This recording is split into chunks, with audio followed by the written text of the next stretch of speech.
Pagi ini temanya lingkaran setan. Lingkaran setan perusak keadilan. Laknatullah. Lingkaran setan perusak keadilan. Laknat Allah. Kalau sudah dikatakan lingkaran setan berarti banyak.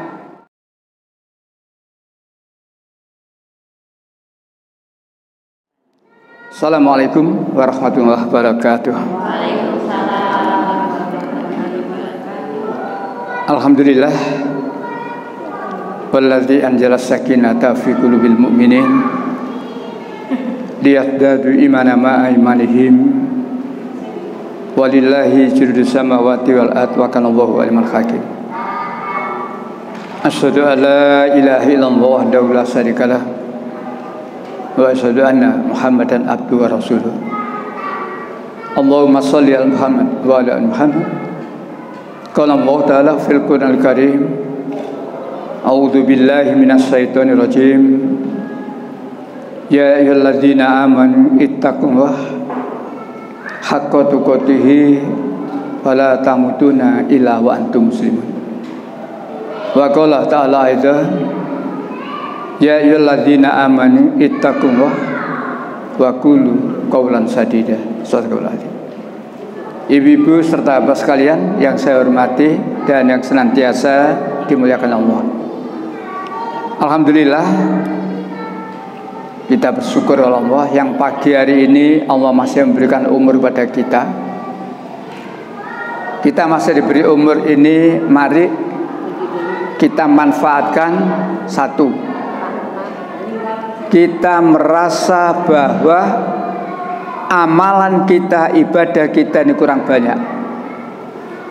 Dengan kita masih diberi umur ini, ayo ya, menambah amalan kita, ibadah kita, ya, dan mudah-mudahan selalu diridhoi oleh Allah Subhanahu wa taala. Yang kedua, kita diberi umur ini, kita menyikapi dengan kesadaran bahwa dosa saya itu banyak. Mumpung saya masih diberi umur, ayo banyak-banyak istighfar, mohon ampun. Menyikapi umur dengan dua sikap itu, sehingga umur yang diberikan oleh Allah ini benar-benar menjadi manfaat dan membahagiakan kita dunia sampai akhirat kelak. Kita awali kajian ini dengan baca basmalah. Bismillahirrahmanirrahim. Ibu bapak yang saya hormati, yang dirahmati Allah, pagi ini temanya lingkaran setan. Lingkaran setan perusak keadilan. Laknatullah. Lingkaran setan perusak keadilan. Laknat Allah. Kalau sudah dikatakan lingkaran setan berarti banyak, tidak berdiri sendiri. Lingkaran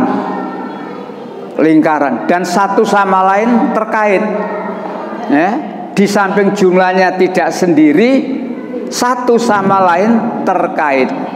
Makanya saya istilahkan lingkaran setan. Dalam hal apa? Ya, perusak keadilan. Dan mereka itu pasti laknatullah. Ya. Bapak yang saya hormati, Allah menyuruh kita. Menyuruh apa? Menyuruh berbuat adil. Ada banyak dalam Al-Quranul Karim yang Allah itu menyuruh kita berbuat adil. Nah, tinggal kita yang diperintah oleh Allah berbuat adil ini mau atau tidak mau. Ya. Kita menjadi penegak keadilan atau perusak keadilan. Malaikat Jibril pernah ngomong pada Rasulullah, memberi wasiat, "Hai Muhammad, hiduplah kamu sesukamu. Hiduplah kamu sesukamu. Mau menjadi orang iman silakan, mau menjadi orang kafir silakan, tidak maksa." Kamu diperintah supaya menegakkan keadilan, mau? Silakan. Tidak mau, tidak dipaksa, silakan. Tapi suatu saat kamu pasti mati. Mati dalam keadaan menegakkan keadilan, itulah mati yang bahagia. Atau bahkan syahid. Mati dalam merusak keadilan, sangit. Hari ini 10 November, hari apa Ibu? Bapak? Pahlawan belum tentu syuhada. Pahlawan itu tidak mesti masuk surga. Nah, kalau syuhada pasti. Bedakan antara syuhada dan pahlawan. Pahlawan itu orang yang berjasa kepada negara, disebut pahlawan. Ya, nah, tinggal jasanya, negaranya. Ya, tetapi kalau syuhada jelas orang-orang yang mati karena menegakkan agama Allah. Maka ini bercita-cita, jangan hanya bercita-cita menjadi pahlawan, bercita-cita menjadi syuhada, memberikan andil yang besar untuk negara, tetapi lebih besar lagi adalah untuk agama kita. Nah, sekarang ini kadang-kadang orang kan lebih tertuju kepada negaranya, agamanya nanti dulu. Baiklah, Ibu Bapak yang saya hormati, berbicara tentang perintah menegakkan keadilan. Jadi menegakkan keadilan itu ada kalanya kita itu menyelesaikan masalah. Jadi ada kalanya kita itu menyelesaikan masalah. Dan tidak selalu di kantor, di rumah kadang-kadang karena kita pengurus kampung, ada warga datang, ada masalah di antara mereka. Kita diminta untuk menyelesaikan masalah yang sedang terjadi itu. Atau sekaligus kita ini diminta untuk memutuskan perkara tadi. Nah, bicara keadilan,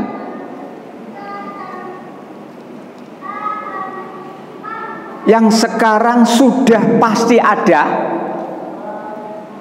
yang sekarang sudah pasti ada, bukan keadilannya. Lalu terus apanya? Kantor pengadilan. Di tiap kota ada, namanya PN. Kenapa PN itu? Pengadilan negeri. Diputus di situ, tidak puas, naik ke PT. PT, pengadilan tinggi tingkat provinsi. Istilahnya apa? Banding. Kadang-kadang putusan PN dibatalkan oleh PT. Kadang-kadang terjadi begitu. Kadang-kadang dikuatkan. Itulah yang terjadi. Di pengadilan tinggi masih merasa belum dapat keadilan, naik lagi MA. Napa istilahnya? Nah, iya. Kalau ke Mahkamah Agung napa istilahnya? Oh, banding itu ke PT, kasasi. Kasasinya ditolak, diperkuat, malah zaman Pak Artijo dari 4 tahun 12 tahun kapok ya. Makanya pencoleng-pencoleng zaman Pak Artijo masih dinus gak wani ate kasasi, mesti diperberat itu. Masih ingat Pak Artijo ya? Hakim Agung yang subhanallah sudah meninggal, hebat. Baik, setelahnya kasasi masih saja kurang puas. Masih ada satu upaya lagi. Nopo? PK, peninjauan kembali. Nah, ada hakim khusus. Sambo punya kesempatan untuk PK. Loh, walaupun dia sudah dipecat dari polisi, diberhentikan dengan tidak hormat. Ojo seneng-seneng sampean. Sesaat boleh berkata alhamdulillah Sambo dipecat, ya. Tapi menurut undang-undang polisian, Sambo punya waktu 3 tahun. untuk mengajukan PK. Lalu siapa yang memutuskan? Kapolri. Kapolri yang punya keputusan. Atau kalau Kapolri sungkan pegawai dan sebagainya diserahkan presiden. Itu dimuat, itu di undang-undangnya dimuat. Nah, sekarang sampean boleh alhamdulillah. Tapi jangan-jangan, dan ini waktunya 3 tahun, maksimal 3 tahun. Boleh 1 tahun beres, boleh 2 tahun, tapi paling lambat 3 tahun. Dijalani, tapi dia upaya karena ini ada undang-undangnya. Dari sini ibu bapak, maka ya mudah-mudahan tidak saja kantor pengadilan yang ada, tapi benar-benar namanya keadilan bisa ditegakkan. Lingkaran setan, wah lingkaran setan. Saya ketika menyampaikan tema ini, kata anak saya, Pak, tema kok. Anak saya kadang-kadang tanya, anak saya nomor 3 itu kan alumni FISIP UNER, jurusan ilmu politik gitu. Kadang-kadang gitu, Pak, temanya kok ya dibuat tema begini ben gak ngantuk.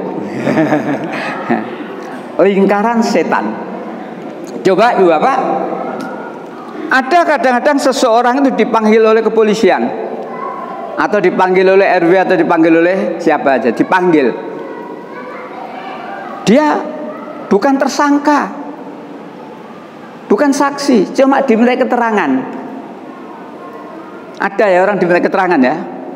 Contoh Anies Baswedan dipanggil KPK katanya, diminta keterangan setelah melaksanakan kegiatan.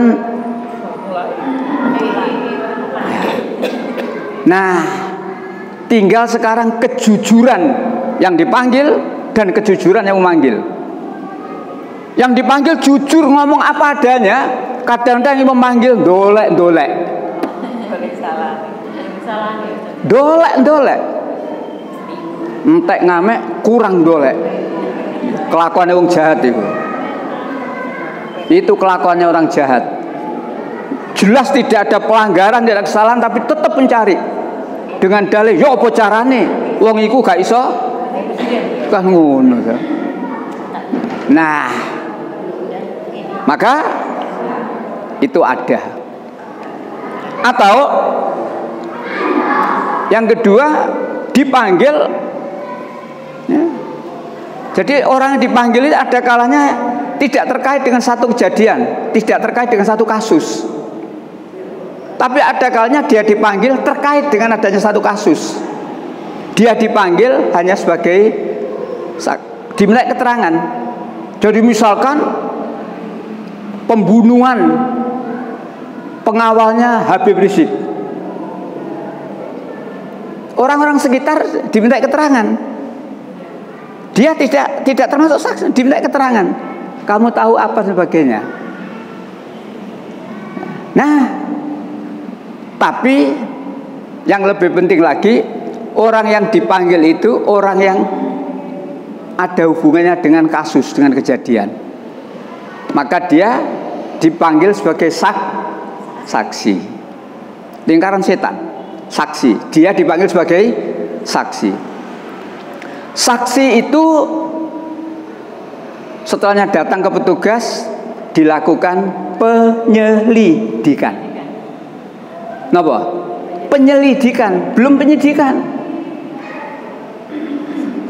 Setelahnya jelas pelanggarannya ada, dia ikut serta melakukan kejahatan di dalamnya, statusnya meningkat dari saksi menjadi tersangka. Tidak lagi penyelidikan tapi penyidikan. Paham loh ya? Ini kudu paham ini. Setelahnya dia statusnya menjadi tersangka,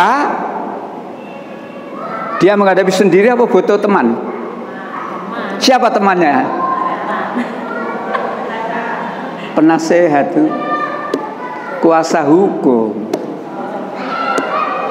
Tersangka kan mencari kuasa hukum lah. Malah kadang-kadang dipanggil tidak datang karena belum mendapatkan kuasa hukum. Didampingi kuasa hukum dari dinas, tidak mau. Tidak, saya mencari sendiri. Lingkaran setan. 1, tersangka. 2, siapa? Kuasa hukum. Lu kok lingkaran setan? Iya. Kuasa hukum itu nyambut gawe betul ya? Nyambut gawe. Ada kesepakatan. Kalau sehingga kuasa hukum itu juga berusaha sekuat tenaga membela klien tadi. Nek iso bebas. Nek iso bebas. Setidak-tidaknya dia bisa dihukum serendah. Itulah upaya kuasa hukum. Dia memutuskan sendiri? Tidak. Kemana dia berupaya? Nah, namanya lingkaran kok. Penyidik. Lu kuasa hukum itu pembela, Bu. Ya pembelanya ini yang melangkah. Tersangkanya wis undang sapa jari kuasa hukum. Kuasa hukumnya melangkah ke penyidik. Pak, ojo deleki sampai nemen-nemen, Pak. Ya, jangan ya melanggar pasal ini ojo nemen-nemen, Pak. Kata yang menyidik, loh saya bisa hanya mencantumkan melanggar 2 pasal bisa. Saya kan yang menyidik. Nah, wes itu ngede namanya lingkaran setan, lingkaran, ya. Nah, penyidikan sudah. Setelahnya itu dikirim kemana? Kejaksaan. Kuasa hukum tidak berhenti. Jaksaan dikawal. Pak Jaksa, nek jejeg aja rusa-rusa, Pak. Jaksa niku nek jejeg rusa. Wong Jawa lak jaksa, jaksa. Jaksa nek jejeg aja rusa-rusa. Pak, memang melanggar pasal ini ancamannya sekian, maksimal 20 tahun atau hukuman mati. Janganlah, Pak. Jangan diterapkan ancaman maksimal. Kasih ancaman yang istilah, Pak. Oh, saya bisa kok. Saya bisa memberikan ancaman serendah-rendahnya dengan pasal ini, saya bisa. Tapi nanti yang memutuskan siapa? Saya tidak memutuskan. Yang memutuskan adalah hakim dalam persidangan di pengadilan.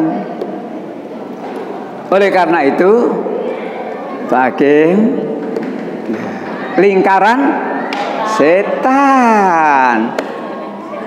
Mudah-mudahan dari mulai tersangka jujur, sampai kepada semuanya tadi mudah-mudahan jujur. Kalau jujur itu keadilan bisa tegak. Yang menjadi keadilan tidak tegak itu adalah karena ada ketidakjujuran. Saksi dalam persidangan, saksi loh ini ya, bukan tertuduh, bukan terdakwa, saksi bukan terdakwa. Tidak jujur dalam persidangan. Tempo hari jaksa ngomong pada hakim, Pak Hakim tolong, saksi ini ditingkatkan menjadi terdakwa karena dia tidak jujur. ART-nya Sambo ngikuti penjenengan. Asisten rumah tangga Susi lah mencela-mencela itu.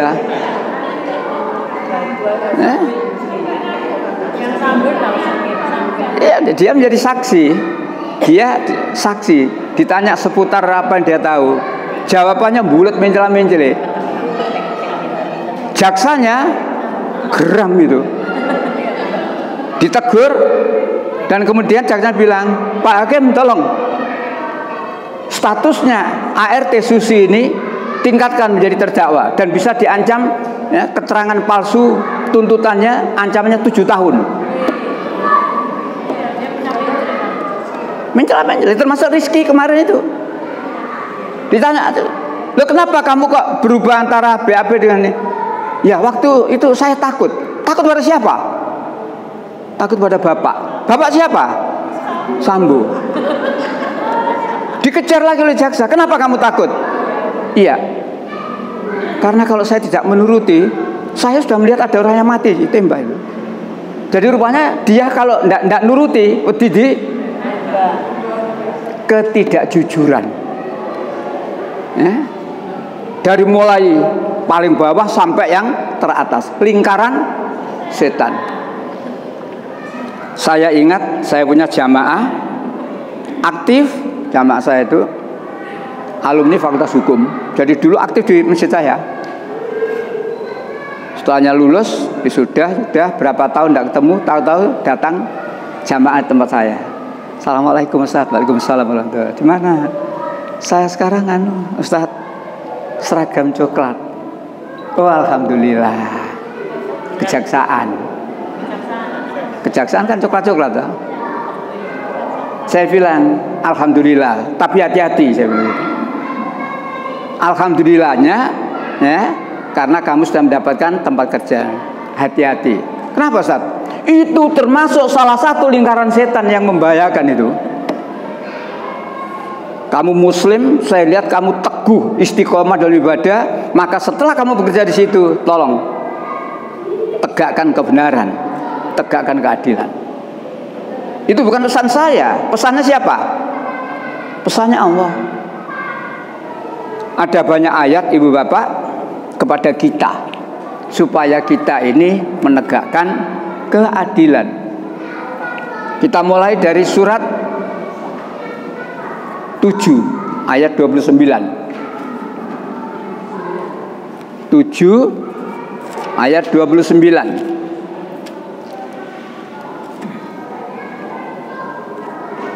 Kalimat pertama saja. Iya, kul. Katakan. Monggo silakan Ibu. Kalimat pertama saja. Surat Al-A'raf ayat 29. Kul amaru iblis ba'imu wujuhakum inda kulli masjidin wa qumu bisina rabbin kama bada'akum katakanlah Tuhanku berlaku adil. Stop sampai di situ. Saya ambil kalimat pertama. Katakanlah Tuhanku menyuruh menjalankan keadilan. Jadi perintah ini bukan perintahnya jeragan, perintahnya Allah. Allah menyuruh berbuat adil. Nah, tinggal sekarang disuruh. Mau taat untuk melaksanakan perintah Allah, selamat. Gak taat, gak selamat. Ya, sekarang 16:90. Ini ada 3 perintah, ada 3 larangan. Tapi saya ambil kalimat pertama saja. 16:90. Iya.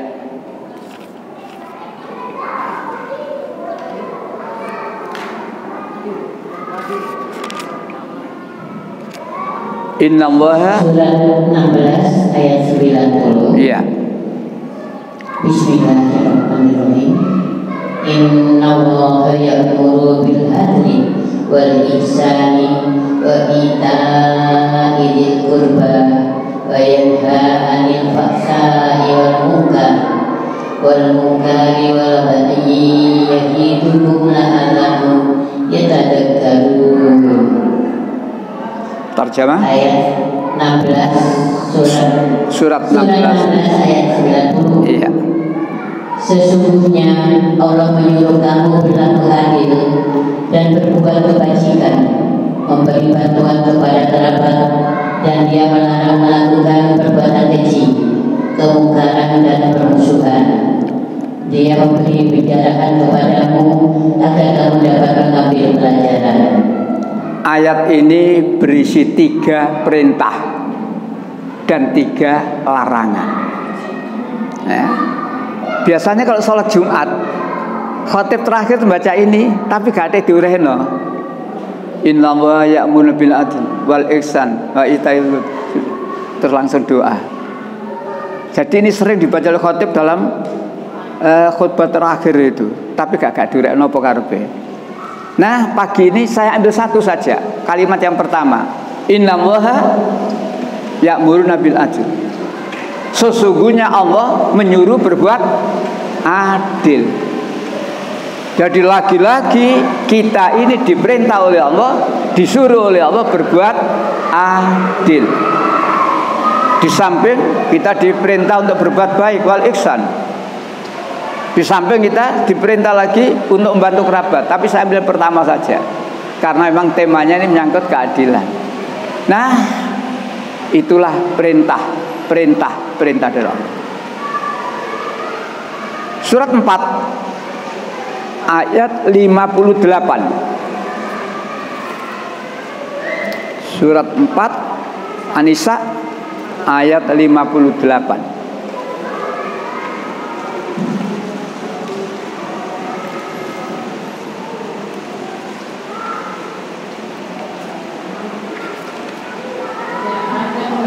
Langsung aja enggak apa-apa, iya. Surat 4 ayat 58. Sesungguhnya Allah menyuruh kamu menyampaikan amanah kepada yang berhak menerimanya, dan menyuruh kamu apabila menetapkan hukum di antara manusia, supaya kamu menetapkan dengan adil. Sesungguhnya Allah memberikan pengajaran sebaik-baiknya kepadamu. Sesungguhnya Allah adalah Maha Pemurah lagi Maha. Lagi-lagi kita temui perintah Allah, ya, supaya kita menghukumi di antara manusia secara adil. Jadi kalau kita ini diminta untuk menyelesaikan masalah, maka kita tidak boleh berat sebelah, condong pada yang satu. Kenapa condong pada yang satu, berpihak pada satu dan tidak berpihak pada yang lain?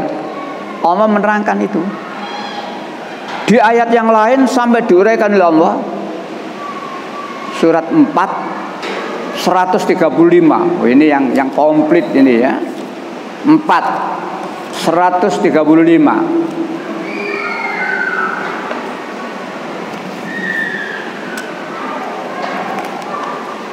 Surat An-Nisa ayat 135. Wahai orang-orang yang beriman, jadilah kamu penegak keadilan, menjadi saksi karena Allah, walaupun terhadap dirimu sendiri atau terhadap ibu bapa dan kaum kerabat. Jika dia yang mendapat ayat Muslim, maka Allah memberitahu kemaslahatan. Maka jangan kamu mengikuti hawa nafsu karena ingin menyimpang dari kebenaran. Dan jika kamu memutarbalikkan kata-kata atau omongan menjadi saksi, maka ketahuilah Allah Maha teliti terhadap segala apa yang kamu lakukan. An-Nisa 135 ya. Di sini Allah mulai dengan ya ayyuhalladzina amanu. Hai orang-orang yang beriman. Jadi kalau orang kafir tidak beriman lalu berbuat sakarpe dhewe, barangkali dia berkata, "Oh, saya tidak diperintah oleh Allah menegakkan keadilan." Memang di Quran ini ya ayyuhalladzina amanu. Tetapi negara kita kan juga mempunyai satu tujuan untuk mewujudkan keadilan. Malah tertulis di dalam salah satu sila Pancasila, keadilan sosial bagi seluruh Indonesia. Nah, kembali lagi 4:135. 1. Jadilah kamu orang yang benar-benar menegakkan keadilan. Jadi kalau kita ini diminta untuk memutuskan perkara, jadi ada orang bersengketa, apakah itu tingkat RT, tingkat kelurahan, atau dinas di kantor sebagainya, maka ingat, jadilah kamu orang-orang yang benar-benar menegakkan keadilan. Yang kedua, menjadi saksi karena Allah. Jadi menjadi saksi dalam menegakkan kebenaran karena Allah. Saksi itu disumpah loh sebelum sidang. Ibu bapak ada yang pernah jadi saksi ya? Saya sekali. Bukan kasus-kasus, enggak. Mantu saya akte kelahirannya salah tanggal. Jadi mantu saya itu akte kelahirannya salah tanggal. Lalu mengajukan permohonan membetulkan tanggal. Setelahnya berkas semuanya dipenuhi, sidang. Mestinya di pengadilan resmi itu. Tapi kemarin tidak di pengadilan, di Pemkot, di Siola, ada ruang tersendiri itu. Nah, ya pakai bendera. Jadi yang bersangkutan mantu saya, lalu saksi-saksi termasuk saya. Ditanya, kamu? Ya, saya yang mengajukan. Bapak siapa? Saya bapak mertua, saksi. Ya. Dan sebelum ditanya banyak tentang persaksian, disumpah. Disumpah Al-Quran. Yang tidak Islam, yang Kristen, dan seterusnya. Jadi saksi itu disumpah. Apalagi kalau di pengadilan yang resmi itu ya. Nah, baik. Jadi saksi itu ojo enak-enak. Baik. Kembali kepada 4:135. Jadilah kamu orang yang menegakkan keadilan. Dan ya saksi karena Allah. Ya, karena Allah. Kalau kamu saksi itu hanya mengatakan apa yang dia lihat dan apa yang dia dengar, nggak boleh kira-kira. Kira-kira nggak boleh. Saksi itu sesuai yang kamu lihat. Kamu melihat apa waktu itu? Nah, apa yang kamu dengar? Itu. Jadi saksi tidak boleh kira-kira. Oh, tidak boleh. Ya, nah, baik. Setelahnya kalimat itu, ibu bapak, nah, perhatikan kalimat berikutnya. Walaupun, nah ini, walaupun sudah ketemu satu terhadap dirimu sendiri. Ya, satu terhadap dirimu sendiri. Yang kedua terhadap ibu bapakmu. Yang ketiga terhadap kaum kerabat. 1, 2, 3. Ya, dan itu belum selesai. Terhadap diri sendiri, tidak gampang loh. Orang mengatakan saya yang salah itu tidak gampang. Jadi dalam satu masalah seseorang nggak gampang mengatakan saya yang bersalah lalu minta maaf, tidak gampang. Biasanya nopo bulet ngeyel. Ya. Terhadap ibu bapak, katakanlah kalau seorang hakim memutuskan perkara yang berperkara itu salah satunya ibu bapaknya, lawan kira-kira secara manusiawi loh ya. Kalau dia condong pada bapaknya kira-kira bener enggak ya? Manusiawi. Nah, ya boleh bapakku. Tapi dalam artian dalam masalah agama, jangan kamu menonjolkan manusiawimu, hawa nafsunya. Tapi taatilah Allah, ati Allah, ati Rasul.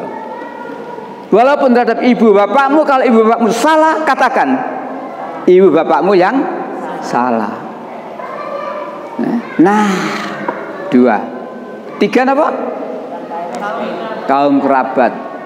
Kerabat di sini bukan ponakan Pak D, Pak Le, bukan itu saja. Teman sak partai, sak jamaah dan sebagainya itu kerabat. Maka kalau ada ya, di antara kerabatmu yang ada masalah, kamu harus berlaku adil. Di sini banyak masalah.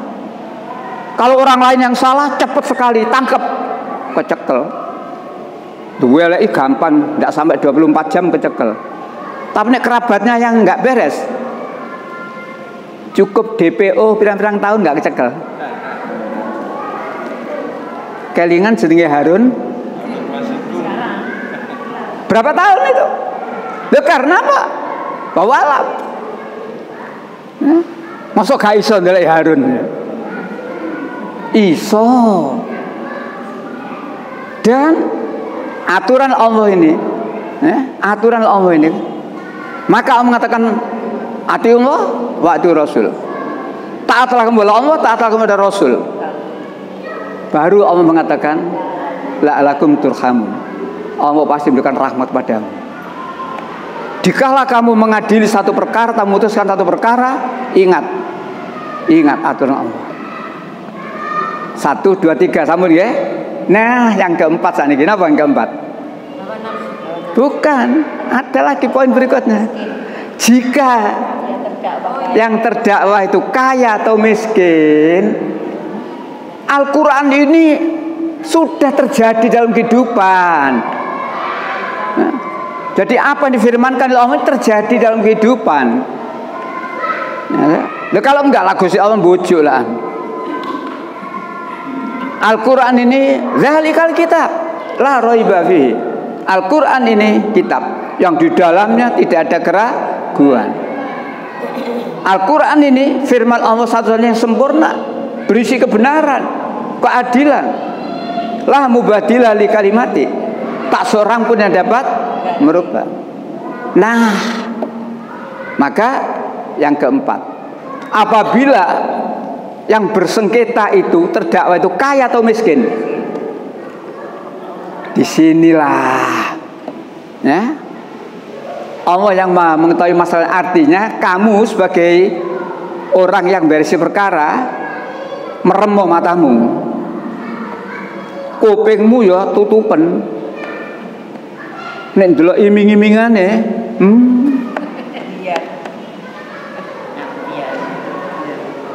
disinilah. Dan ini sulit. Lo kalau begitu Quran kan sulit diamalkan, enggak? Tinggal orangnya mau atau tidak mau. Justru Al-Quran inilah satu-satunya kitab yang menjadikan hidup ini damai, aman.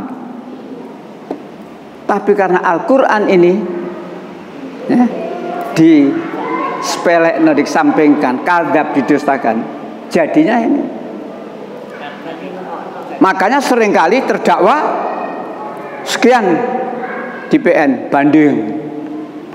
banding, lalu dibatalkan, alhamdulillah. Orang bertanya, loh, podo-podo dasarnya ini sama-sama hukum, cekelane podo-podo KUHP, tapi nang kene mengatakan bersalah dihukum 4 tahun, kene kok bebas. Iki KUHP ini seji apa? Maka akhirnya apa? Karena PT membebaskan, ya, jaksa penuntut umum nggak nerima, no. Yang banding justru jaksanya, terdakwanya alhamdulillah karena di PT bebas, kan begitu lah. Jaksa penuntut umum banding, kasasi, langsung kasasi. Tadi saya baca di koran itu seorang komisaris diberhentikan dan dia menggugat, ternyata menang. Karena apa? Ya karena itu di PN orang ini dihukum, bos-bos ini, tapi di PT bebas. Orang kan bertanya, ono apa nih, kan begitu. Baik, kaya atau miskin? Saya mengembangkan ayat ini tidak hanya kaya atau miskin, penguasa atau tidak, lain loh. Kalau yang bersengketa itu penguasa dan yang satu tidak, lain.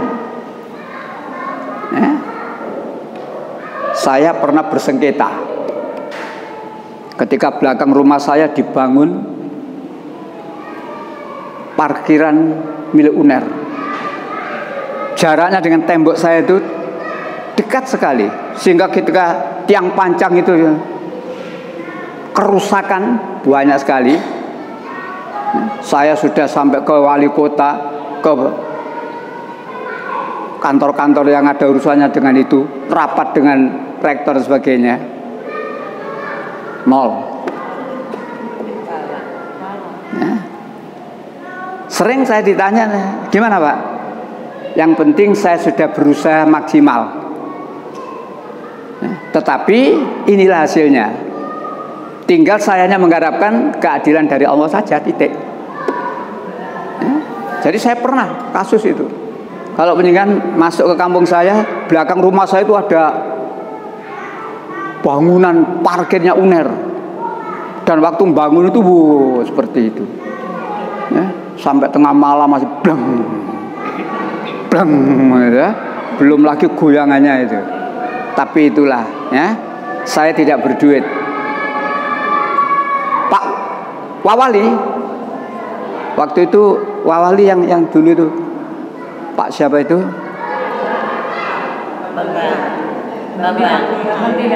Bukan Bambang, yang wali kota Bu Risma, Wawalinya laki-laki itu loh. Wisnu. Datang ke tempat saya, ke masjid saya, tak bukakan keripik, tak coba. Ini loh Pak, lihat, dilihat sendiri. Gak boleh, dan seterusnya. Tapi nyatanya, ya itulah. Baik. Sekarang gimana? Ya sudah, tidak ada. Baik, Ibu Bapak yang saya hormati, sudah sampai di situ. Kalimat berikutnya, iya, kalimat berikutnya. Maka jangan kamu inilah, ya, jangan kamu mengikuti hawa nafsu. Pengertian hawa nafsu itu macam-macam. Diiming-iming, mau, berarti mengikuti hawa nafsu. Melihat Allah yang berperkara arek cilik ya, saya lebih perhatikan yang penguasa, hawa nafsu, dan seterusnya dan seterusnya dan seterusnya. Jadi Allah yang begitu, ya. Jangan kamu mengikuti hawa nafsu. Apa? Kalau kamu mengikuti hawa nafsu, kamu nanti pasti berbuat tidak adil. Luar biasa Quran ini. Jadi Allah menerangkan ini luar biasa. Kalau kamu mengikuti hawa nafsu, kamu pasti berbuat tidak adil. Termasuk kalau kamu memutar balik keadilan, memutar balik, pelintir-pelintir, dan sebagainya. Maka Allah Maha tahu. Itulah ayat yang saya lihat itu komplit tentang perintah menegakkan keadilan. Ibu Bapak yang saya hormati, surat 5 ayat 38. Surat 5 ayat 38 menyangkut pencuri ini. 5:38.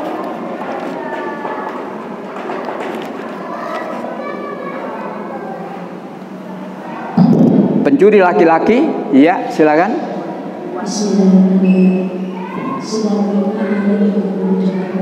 Adapun orang laki-laki maupun perempuan yang mencuri, potongkan tangan keduanya ada sebagai balasan atas perbuatan yang mereka lakukan dan sebagai siksaan dari Allah, dan Allah Maha Perkasa, Maha Bijaksana. Laki-laki, perempuan yang mencuri, potong keduanya, bukan kedua tangannya, keduanya. Artinya laki-laki yang mencuri, potong tangannya. Perempuan yang mencuri juga potong tabu, bukan keduanya dalam arti tangannya. Penjenengan waktu ibadah haji dulu sering banyak ketemu orang-orang yang terpotong lah.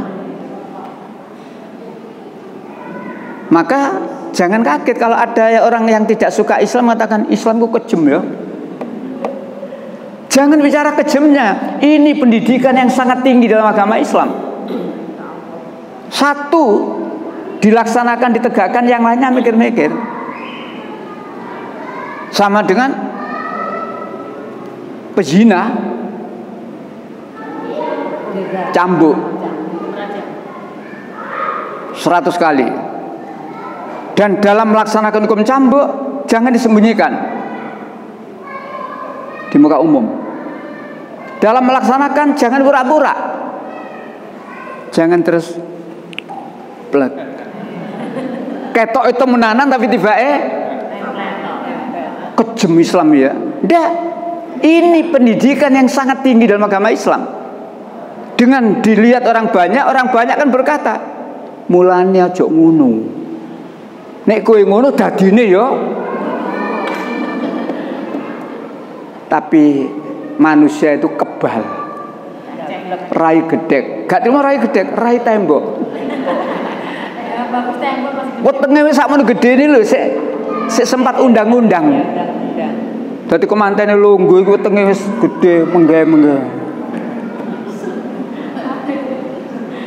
Rai gedek. Napa rai gedek? Nom-nomane kaken jangan bung. Ngertos bung? Bung itu ya. Bung itu gede-gede hati. Nah, udah baik. Balik. Pencuri potong tangan. Rasulullah pernah bersabda, coba. Demi Allah kata Rasulullah, jika Fatimah mencuri, tak potong tangannya. Luar biasa. Jadi Rasulullah tegas. Rasulullah itu uswatun hasanah. Contoh Rasul tidak pandang bulu, walaupun itu anaknya sendiri mencuri, potong tangannya. Demi Allah kata Rasulullah, jika Fatimah anakku mencuri, ditegaskan cocok Fatimah liyo. Jika Fatimah anakku mencuri, potong tangannya. Disinilah laqad kana lakum fi rasulillahi uswatun hasanah. Rasulullah itu uswatun, contoh. Hai penegak keadilan. Ya, contoh itu. Contoh. Nah, karena seringnya tidak ditegakkan keadilan, maka ya, situasinya seperti ini. Grebek wong adu doro, grebek wong adu ayam. Kadang-kadang durung teko tidak salaman balik. Mulane gak entek-entek. Petugas datang dipapak. Halo bos. Atau dirampas tapi sesuk dijobok. Dan inilah penegakan keadilan yang semu.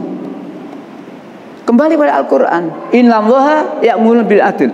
Sesungguhnya Allah menyuruh supaya kita berlaku adil. Ada satu kisah Ibu Bapak, surat 4 105. Ini ada kisah ini. Ya, surat 4 105.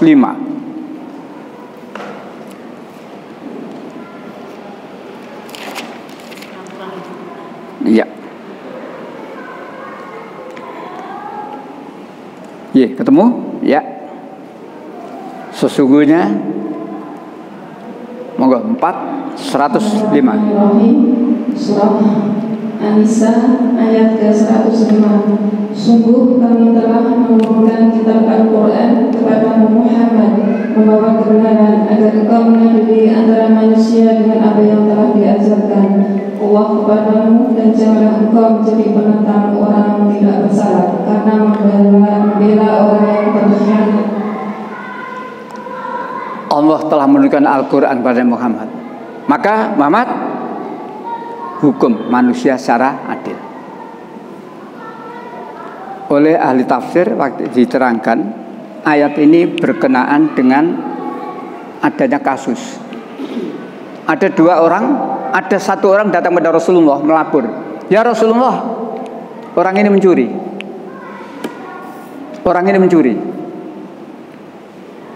Barang curiannya kedapatan di dalam rumahnya. Namanya, jadi orang Yahudi yang dituduh itu. Akhirnya si Yahudi dipanggil Rasulullah, betul kamu mencuri? Tidak ya Rasulullah, tidak.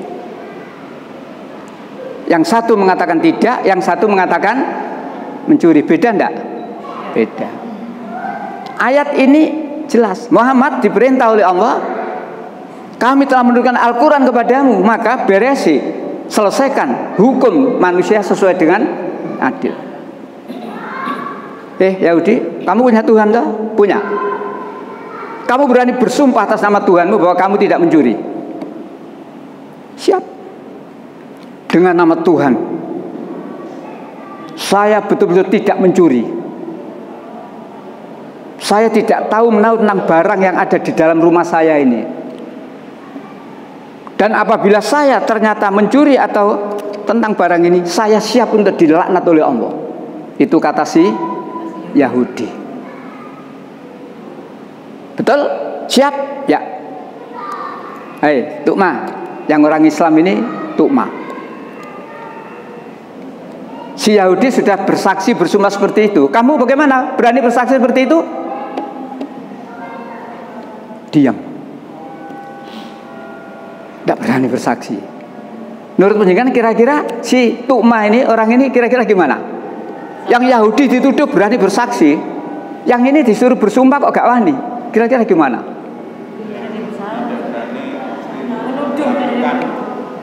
Akhirnya dia mengakui, ya Rasulullah, saya yang mengambil barang itu, lalu saya taruh di rumahnya orang Yahudi, dan kemudian saya melapor kepada Rasulullah bahwa ini pencuri. Oh, berarti kamu bohong? Ya. Kamu yang mencuri? Ya. Potong tangan. Dengan dilaksanakan potong tangan itu, si Yahudi langsung menyatakan asyhadu alla ilaha illallah wa asyhadu anna Muhammadar Rasulullah. Jadi orang Yahudi melihat begitu Islam, begitu keadilan betul-betul ditegakkan, dia mantep, ngene Islam. Walaupun yang mendolimi saya, yang menuduh saya itu orang Islam, ternyata Muhammad tidak berpihak pada dia. Coba, beginilah Ibu, kalau aturan Allah ditegakkan, orang menuju pada Islam itu berbondong-bondong. Tapi kalau aturan Allah dilecehkan, ya, baik. Kasus lain, Nabi Daud. Nabi Daud pernah kedatangan 2 orang ke rumahnya.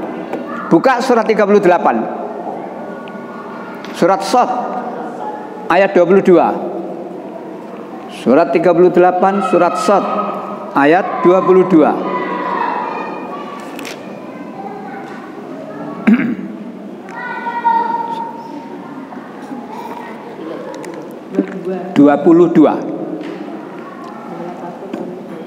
Ya, monggo silakan. Langsung ya.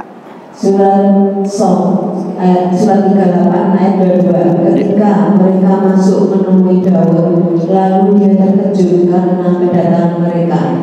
Mereka berkata, janganlah takut, kami berdua sudah berselisih. Sebagian dari kami berbuat zalim kepada yang lain. Maka berilah keputusan di antara kami secara adil, dan janganlah menyimpang dari kebenaran, serta tunjukkanlah kami ke jalan yang lurus. 2 orang datang ke kediaman Nabi Daud. Nabi Daud kaget, tekani gak ada permisi, gak ada assalamualaikum. Nabi Daud kaget.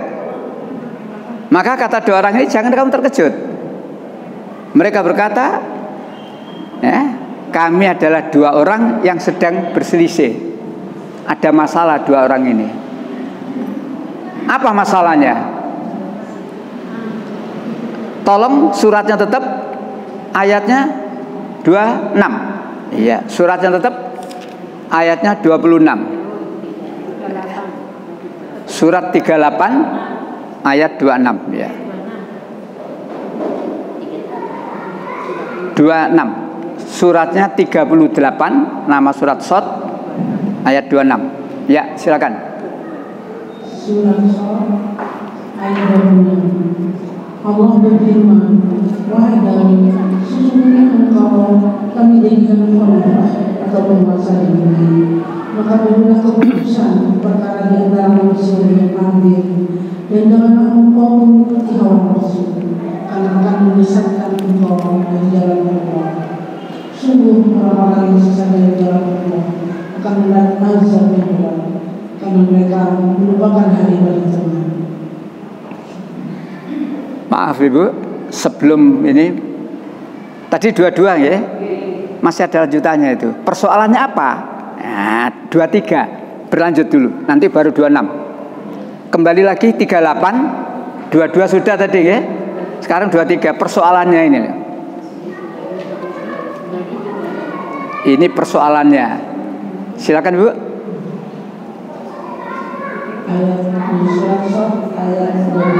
Iya. Sesungguhnya saudara mempunyai 99 ekor kambing betina dan aku mempunyai seekor saja.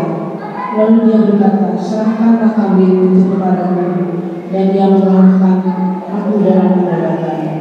Itulah persengketaannya. 2 orang datang kepada Nabi Daud. Yang satu punya 99 ekor kambing betina. Yang satu cuma punya 1 ekor. Yang punya 99 ekor ini mentang-mentang, balik pada ayat tadi, apabila yang bersengketa itu kaya atau miskin, Allah yang Maha tahu kemaslahatatannya, maka putuskan dengan adil. Nabi Daud dihadapkan dengan persoalan ini. Lanjut 24. Dan Nabi Daud berkata, sungguh dia telah berbuat zalim kepadamu, yang meminta kambingmu itu untuk ditambahkan kepada kambingnya. Memang banyak di antara orang-orang yang bersekutu membuat zalim kepada yang lain, kecuali orang-orang yang beriman dan mengerjakan kebajikan. Dan hanya sedikitlah mereka yang begitu. Dan Daud menduga bahwa kami mengujinya, maka dia memohon ampunan kepada Tuhannya, lalu menyukur sujud dan bertobat. Jadi Nabi Daud memutuskan, ya. Gimana keputusannya? Mereka yang punya 99 ekor kambing betina, berarti dia mendolimi kepada orang yang cuma punya 1 ekor itu. Jadi Nabi Daud tidak berpihak, walaupun dia kaya raya, karena salah. Nah, melompat ayat 26 yang tadi itu, Allah berfirman, hai Daud, sesungguhnya kami menjadikan engkau khalifah di bumi. Berilah keputusan antara manusia dengan benar. Janganlah engkau mengikuti hawa nafsu. Niscaya ia akan menyesatkan kamu dari jalan Allah. Jadi Nabi Daud diperintahkan untuk berhenti. Dan Nabi Daud menegakkan keadilan itu. Jadi itulah agama. Kalau agama itu diamalkan sesuai dengan ayat-ayat yang ada dalam Al-Quran itu, beres. Tapi kalau sudah hawa nafsu itu banyak. Hawa nafsu itu termasuk, yaitu tadi saya katakan tadi. Dan dalam ayat yang lain Allah menerangkan itu tentang perintah menegakkan keadilan. Pak Mahfud MD, pernah dengar namanya Pak Mahfud MD? Setelahnya mendengarkan kejadian yang ada di Polri, khususnya tentang tambang batu bara ilegal. Apa kata Mahfud? Polri saat ini sedang perang bintang. Sejak kejadian Sambo, Polri perang bintang, saling buka kartu. Karena yang bermasalah gak terima strip, dan mereka saling buka kartu. Nama yang ter pangkatnya tidak sampai bintang, tapi luar biasa. Ismail Bolong, dimuat di koran, di TV, namanya Ismail Bolong. Dia polisi yang sudah pensiun. Dia inilah yang menguasai pertambangan batu bara ilegal, tidak legal. Dan luar biasa begininya kepada para bintang. Videonya beredar. Baraskrim 6 miliar, siapa lagi sekian miliar, viral ini. Tapi setelahnya itu dia ralat. Dia buat video lagi meralat itu. Coba lah ya. Tidak ada yang ngikuti. Wah. Jadi diralat. Diralat. Nah, maksud Pak Mahfud wis jelas. Kalau kemarin dia ngomong seperti itu, satu persatu disebut sekian miliar, kok tahu-tahu kan diralat ada apa? Tapi sampai hari ini saya baca tadi itu, Polri belum melakukan tindakan apa-apa.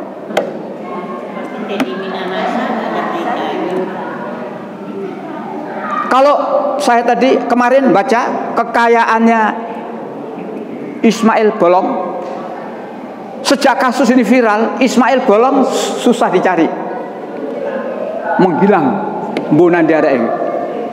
Ya. Apakah ditelan bumi seperti Korun? Apakah ditenggelamkan di laut seperti Firaun? Wallahu alam. Apa sengedane rapi kaya Harun? Yang terang, kekayaannya di Quran disebut mobilnya luar biasa.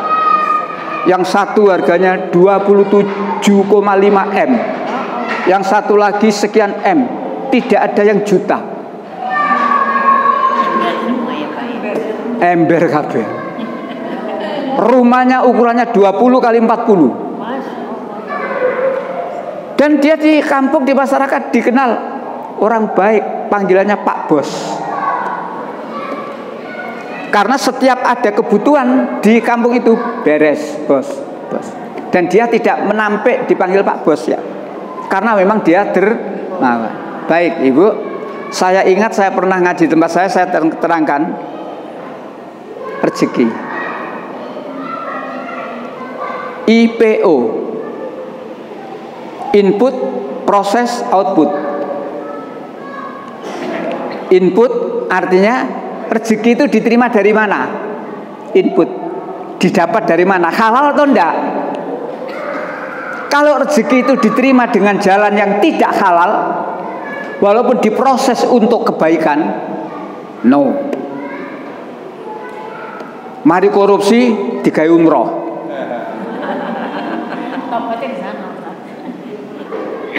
Allah tidak terima ini. Makanya IPO, input, artinya uang itu kamu terima dari mana? Halal enggak? Kalau uang itu halal, P, proses. Penggunaannya benar enggak? Walaupun itu uang halal, kalau kemudian dipakai melawan aturan, outputnya 0, bahkan dosa. Nah, maka ingat ibu bapak, IPO, input, proses, output. Inputnya harus baik. Artinya apa? Ya Allah, berilah saya ini dan keturunan saya ini rezeki halalan, thayyibah dan barokah. Walaupun sedikit, kalau itu halal, subhanallah, ayem. Nah, setelahnya dapat rezeki dengan susah payah atau dengan tidak susah payah, proses. Kamu gunakan apa? Ada tukang becak tua, kecil, kurus pisan. Sing numpak rada lemu, kertek. Sing mestine 20.000 dikasih 100. Halal enggak? Halal enggak? Tapi sayang setelahnya itu dipakai main. Inputnya bener, tapi prosesnya enggak beres. Apa outputnya? Nambah dosa. Pakai contoh tukang becak wis tua, kuru, cilik pisan. Coba deh. Naudzubillah. Tiga ini terkait. Output apa yang diberikan oleh Allah kepada kita itu sangat berpengaruh dengan inputnya tadi. Maka ayo ibu bapak, ini ngomong rezeki jelas. Banyak Al-Quran yang Allah itu menyuruh kita supaya mendapatkan rezeki halalan thayyibah. Banyak ayat itu. Nah, cuma kadang-kadang kita itu Nek ngono iku dikira kaku. Aja sok suci, gitu nggih. Malaikat iki kadoyan dhuwit iki PT. Dan seterusnya. Kalau sampean nuruti omongane wong ngono niku, katut. Sudah, terserah Anda mengatakan saya PT enggak doyan duit karepmu. Kamu anggap sok suci karepmu dan seterusnya. Yang penting saya taat. Allah menyuruh saya untuk mencari mendapatkan rezeki halalan thayyibah. Sama dengan ini. Saya diperintah oleh Allah untuk menegakkan keadilan karena Allah. Satu lagi. Surat 5 ayat 8. Keadilan. Surat 5 ayat 8. Ya ayyuhalladzina amanu. Surat 5 ayat 8. Silakan, ya.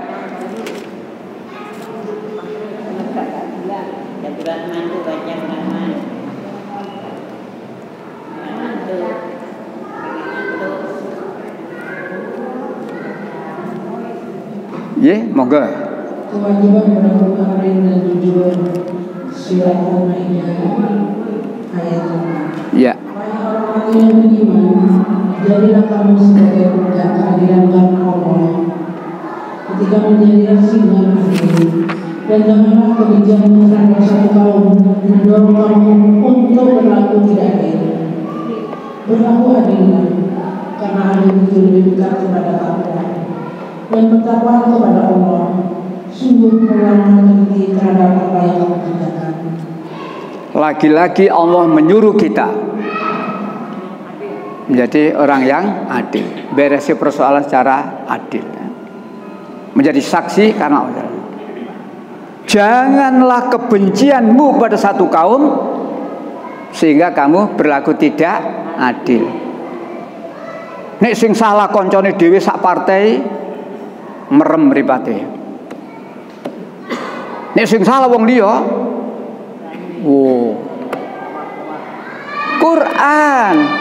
Quran beritahu, janganlah kebencianmu terhadap satu kaum sehingga kamu berlaku tidak adil. I'dilu, berbuat adillah kamu. Karena adil itu mendekatkan kamu bertakwa. Jadi adil itu hubungannya dan takwa seperti itu. Berlaku adillah kamu, berbuat adillah kamu. Karena adil itu mendekatkan diri pada takwa. Dan bertakwalah kamu pada Allah. Ibu, Bapak, ditegaskan dalam beberapa ayat, orang yang adil itu disenangi oleh Allah. Yakin? Surat 5 ayat 42. Kalimat terakhir saja. Iya, kalimat terakhir, innallaha yuhibbul muqsitin. Surat 5 ayat 42, kalimat terakhir.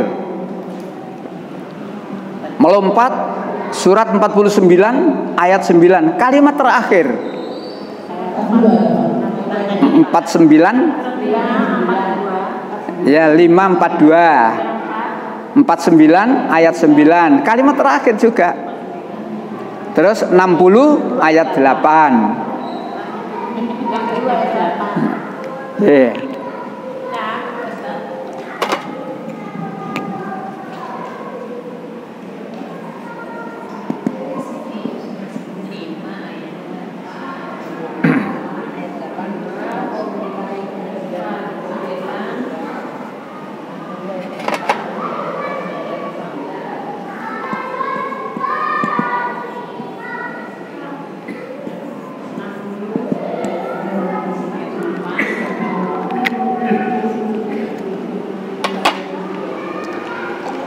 Ketiga-tiganya ini ada di kalimat terakhir. Innallaha yuhibbul muqsitin. Sesungguhnya Allah senang, sesungguhnya Allah cinta kepada orang yang berbuat adil. Ada lagi loh perbuatan disenangi oleh Allah. Innallaha yuhibbul muqsinin. Sesungguhnya Allah senang kepada orang yang berbuat baik. Maka ingat 1690 tadi, Allah menyuruh kita berbuat adil. Yang kedua menyuruh berbuat kebaikan, wa ihsan, dan berbuat kebaikan. Ya, yang tadi itu 1690 tadi, ya, tiga perintah tadi. Nah, adil itu mendekatkan seseorang pada takwa. Ini penjagaan takwa untuk apa? Tak terus ngono. Adil mendekatkan kita takwa. Ini takwa untuk apa sampean? Takut atas azabnya Allah dan menjauhi larangannya. Nah, dapat apa penjagaan takwa? Dikasih apa oleh Allah? Allah menjanjikan pada kita, dan janji itu pasti. Kalau sampai itu takwa, di dunia dijamin oleh Allah. Ini. Di akhirat lebih hebat lagi. Sudah sering saya terangkan ini. 65 ayat 2, 3 dan 4 kalimat terakhir. 65 ayat 2. Wa may yattaqillaha yas'al makhraja. Barang siapa yang bertakwa kepada Allah, niscaya Allah akan memberikan jalan keluar. Tidak ada urusan yang angel. Syaratnya apa? Wa may yattaqillaha, takwa. Nah, ayat 3 menyangkut rezeki. Wa yarzuq min haitsu la yahtasib. Allah akan memberikan rezeki kepadamu tidak tersangka-sangka. Wa may yattaqallahi fa huwa hasbuh. Dan barang siapa yang tawakal kepada Allah, niscaya Allah mencukupkan keperluannya. Cara negara gak sampai tretekan dari utang. Kenapa utang negara kita banyak? Masyarakat dan penguasanya tidak takwa. Kalau masyarakat dan penguasanya takwa, ini loh jaminannya. 65 ayat 3. Wa yarzuq min haitsu la yahtasib. Allah akan beri rezeki kepada kamu, la yahtasib, tidak kamu sangka. Di bawah tanah batu bara koyok ngono, tapi sayang digawe royokan. Di Papua emas koyok ngono, Freeport, tapi sayang, dan seterusnya. Allah memberi. Walau anna ahlal qura amanu wattaqu la fatahna alaihim barakatim minas samawati. Apabila penduduk suatu negeri itu beriman dan bertakwa, penduduk, lebih-lebih penguasanya beriman dan bertakwa, Allah mencurahkan barokah, rahmat dari langit maupun dari bumi. Nek takwa, adil jadi takwa. Ayat 4, 65 ayat 4 kalimat terakhir. Wa may yattaqillaha yas'alu min amri yusra. Barang siapa yang bertakwa kepada Allah, Allah pasti memberi kemudahan dalam segala urusan. Kurang apa nih? Ini dunia. Ini janji Allah ketika kita dunia. Diberi jalan keluar, diberi rezeki, dicukupi. Dan yang ayat 4 tadi, diberi kemudahan dalam segala. Sekarang nek ngurusi masalah mbulet ya. Karena gak takwa. Ngurusi kanjuruan mbulet. Ngurusi sambo tambah mbulet. Apa yang terjadi di lapangan ketika dilakukan rekonstruksi gak podo, bulet. Gas air mata di Kanjuruhan itu jelas tertuju ke pintu itu. Tetapi pada rekonstruksi tidak tertuju situ. Bulet. Sama dengan Sambo. Ya, Baradae mengatakan saya tembak itu Yosua 4 kali tembakan tapi belum mati dia. Ketika Sambo datang, maka Sambo nembak belakangnya mati. Tapi rekonstruksi tidak ada, Sambo gak nembak. Loh, kayak gitu loh. Ini yang menyebabkan persoalan wangel beresannya. Ya, jadi kalau mau jujur, ya, beres. Apalagi terutama yang beresi persoalan. Jadi inilah ayat-ayatnya. Maka terakhir, bagaimana kalau orang itu beresi persoalan tidak dengan aturan Allah? Wong aturannya wis jelas koyok ngene. Tapi dia memberesi persoalan tidak dengan aturan Allah. Berturut-turut ayatnya 544 kalimat terakhir.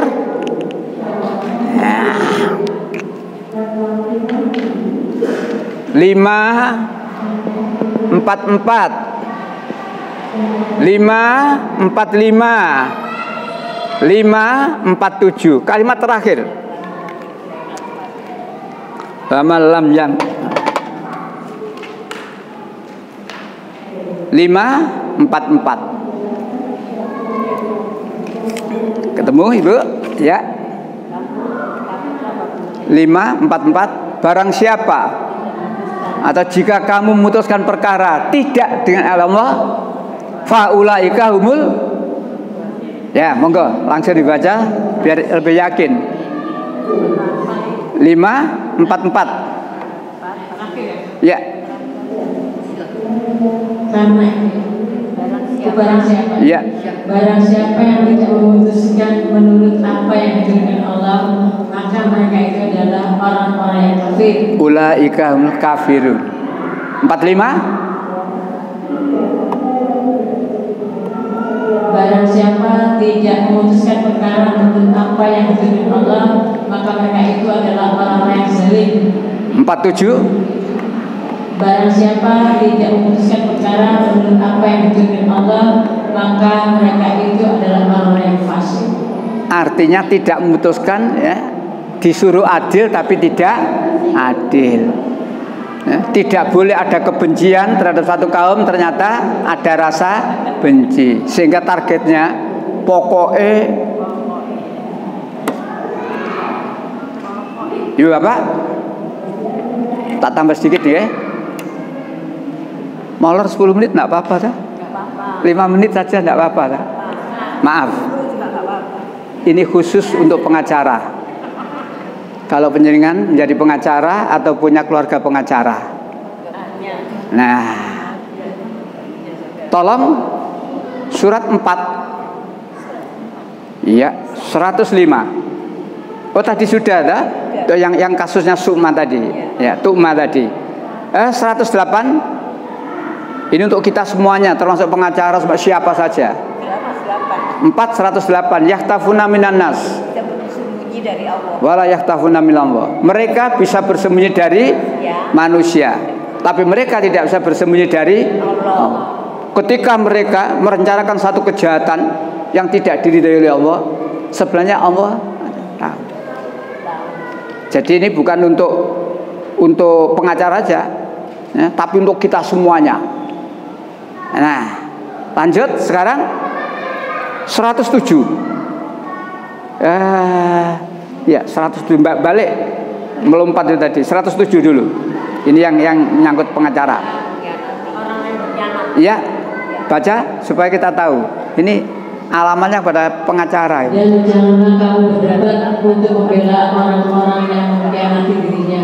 Sesungguhnya Allah tidak menyukai orang-orang yang selalu berkhianat lagi berpaling dosa. Atau setuju? Ya, ya. 109. Beginilah kamu sekalian adalah orang-orang yang berdebat untuk membela mereka dalam kehidupan dunia ini. Maka siapakah yang akan mendebat Allah untuk membela mereka pada hari kiamat? Atau siapakah yang menjadi pelindung mereka terhadap siksa Allah? Berdebat membela orang yang berkhianat. Hati-hati, ya. Lanjut 111. Barang siapa yang mengerjakan dosa, maka sesungguhnya ia mengerjakannya untuk kemudaratan dirinya sendiri, dan Allah Maha mengetahui lagi Maha bijaksana. Ya. Terakhir 112.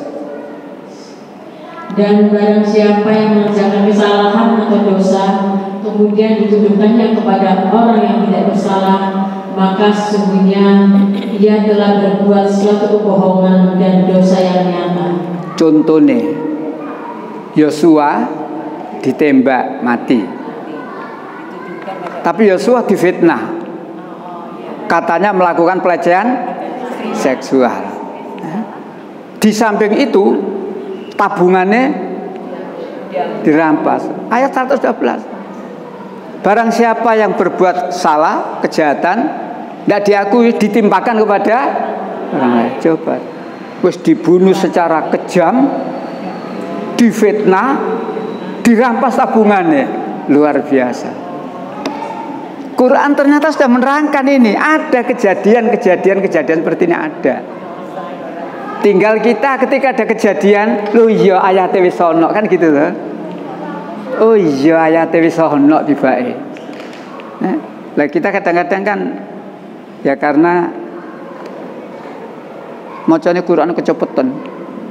Sehingga contoh zaman biyen ketika Neil Armstrong mendarat ke bulan untuk yang pertama kali ya, Apollo 13 ya, Neil Armstrong. Apa? Kata kiai-kiai desa, haram. Bulan kok dijak-jak. Akhirnya diingatkan oleh santrinya.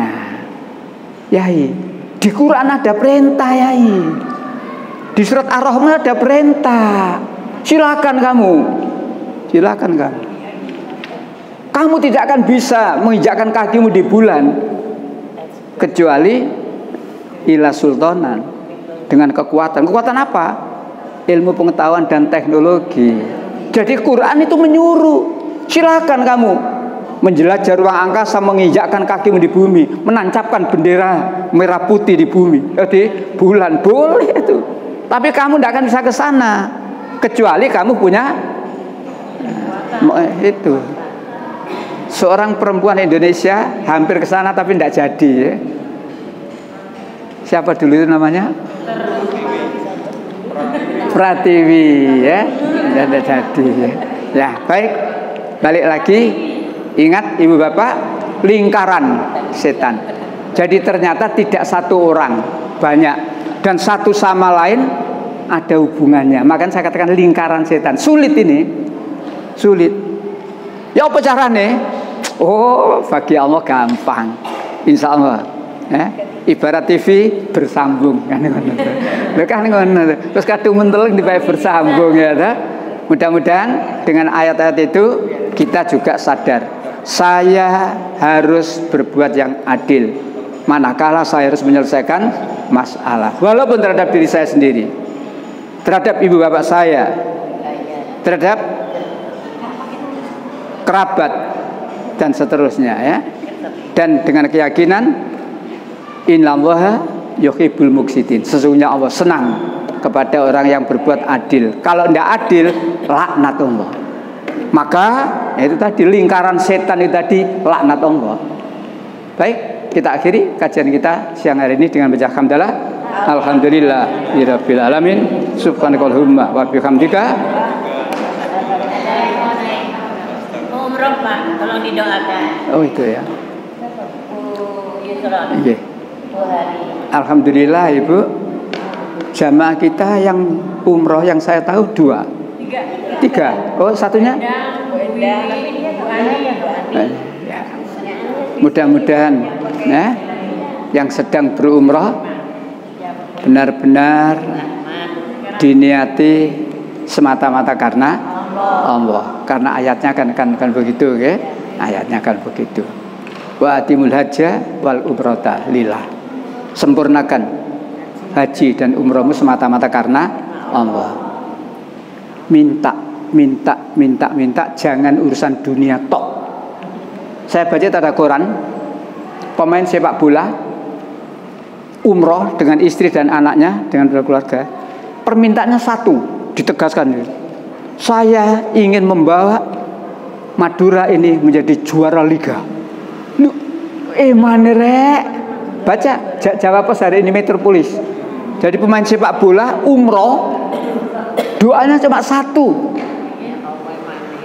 Kemarin saya sudah membawa tim Madura ini juara setengah, apa istilahnya, setengah kompetisi. Ini saya baca manere. Nah, maka mudah-mudahan jamaah kita, saudara kita yang akan umroh, mudah-mudahan niatnya betul-betul karena Allah. Dan kemudian di sana lakukan sesuai dengan tuntunan yang dicontohkan oleh Rasulullah. Jangan melakukan sesuatu yang tidak ada contohnya, lebih-lebih yang melanggar aturan, ya. Karena di sana banyak sajadah dilap-lapno Ka'bah, dan seterusnya.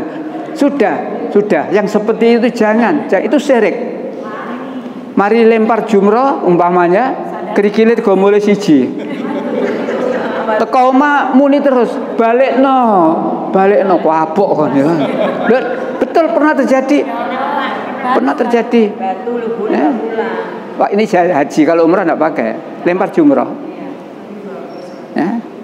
Nah, mudah-mudahan jamaah kita maupun keluarganya yang akan menunaikan ibadah umrah, mudah-mudahan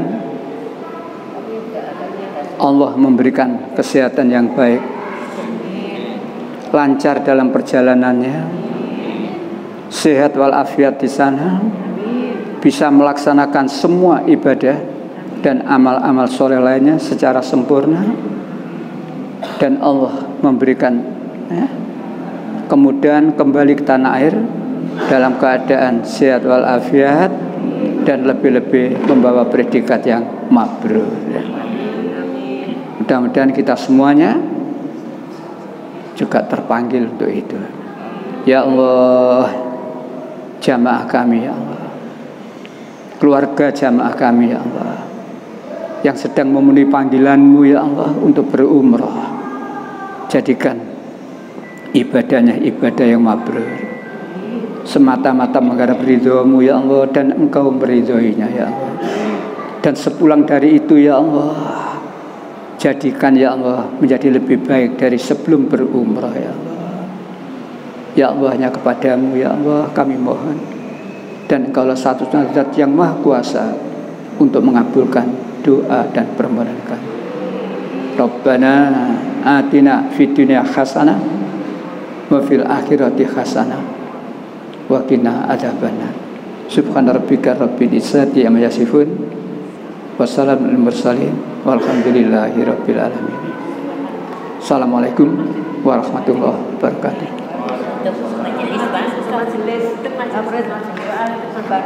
Oh, belum ya? Ya, kita akhiri dengan doa kafaratul majelis. Subhanallahumma wa bihamdika asyhadu an la ilaha illa anta astaghfiruka wa atubu ilaik. Assalamualaikum warahmatullahi wabarakatuh.